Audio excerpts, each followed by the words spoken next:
તો વાત કરીએ બનાસકાંઠાની તો બનાસકાંઠાના લાખણીમાં ગૌ સેવકોએ કરી ઉજવણી કે જ્યાં મહારાષ્ટ્રમાં સરકારે ગાયને માતાનો દરજ્જો આપ્યો ત્યારે ગાયને માતા જાહેર કરતા દેશમાં ખુશીનો માહોલ જ્યાં જય ગૌ માતાના નાદ સાથે ખુશીનો માહોલ સર્જાયો છે ત્યારે ઉલ્લેખનીય છે કે ગાય માતાને રાષ્ટ્રીય દરજ્જો આપનાર માતા જાહેર કરનાર મહારાષ્ટ્ર એ દેશનું બીજું રાજ્ય બન્યું છે જ્યાં ઉત્તરાંચલમાં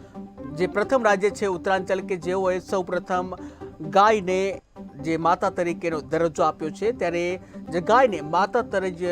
તરીકે જે છે તેનો દરજ્જો આપતા મહારાષ્ટ્ર સહિત ગુજરાતમાં પણ ખુશી જોવા મળી રહી છે કે જ્યાં મહારાષ્ટ્ર એ બીજું રાજ્ય છે કે જ્યાં ગાયને માતા તરીકેનો જે દરજ્જો આપવામાં આવ્યો છે। આ સાથે મહારાષ્ટ્ર સહિત ગુજરાતમાં પણ ખુશીનો માહોલ જોવા મળ્યો હતો જ્યાં ગૌ સેવકોએ ઉજવણી કરી છે।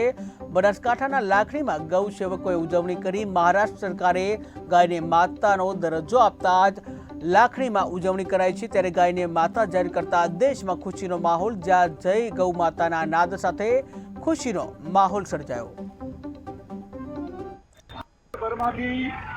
પૂજ્ય શંકરાચાર્યજી મહારાજ ચારેપીઠ દ્વારા જે આહવાન કરવામાં આવ્યું અને વિશેષ કરીને જ્યોતિષ પીઠાધીશ્વર શંકરાચાર્ય સ્વામી અવયુક્તેશ્વર સરસ્વતી મહારાજે જે પ્રકારે એક અભિયાન ઊભું કર્યું અને એના પરિણામ સ્વરૂપ આખા દેશમાં ગૌ માતા રાષ્ટ્રમાતા બને એ પ્રકારનો જે પ્રયત્ન ઊભો થયો અને એના માટે ભારતની સંસદમાં અહીંના બનાસકાંઠા સંસદે અવાજ તો ઉઠાવ્યો જ પરંતુ રાજ્યની સરકારો પૈકી સૌથી પહેલાં કોઈએ પહેલ કરી હોય તો એ મહારાષ્ટ્રની સરકાર એકનાથ શિંદેની સરકારે ગૌ માતાને રાજ્ય માતાનો દરજ્જો આપવા માટેની પહેલ કરી છે। હું અભિનંદન આપું છું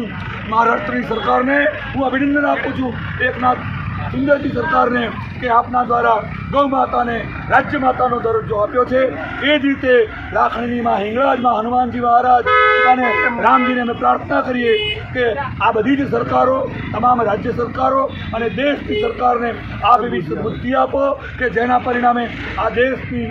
સરકાર પણ ગૌ માતાને રાષ્ટ્રમાતાનો દરજ્જો આપે। ગઈકાલે મહારાષ્ટ્ર સરકારે જે ગાય માતા તરીકે જે નિર્ણય લીધો એ સૌથી સારો અમે આવકારીએ છીએ। આવી જ રીતે અમે ગુજરાત સરકારને પણ વિનંતી કરીએ છીએ કે આપણે પણ ગાયને ગાય માતા તરીકે જાહેર કરે। આવી રીતે રખડતી ગાયો રોડ ઉપર વાંદરાપોળમાં એકઠી કરે અને ગાયને ગાય માતા તરીકે જાહેર કરે એવી ગુજરાત સરકારને અમે વિનંતી કરીએ છીએ। ભારતભરમાંથી પૂજ્ય શંકરાચાર્યજી મહારાજે ચારેપીઠ દ્વારા જે આહવાન કરવામાં આવ્યું અને વિશેષ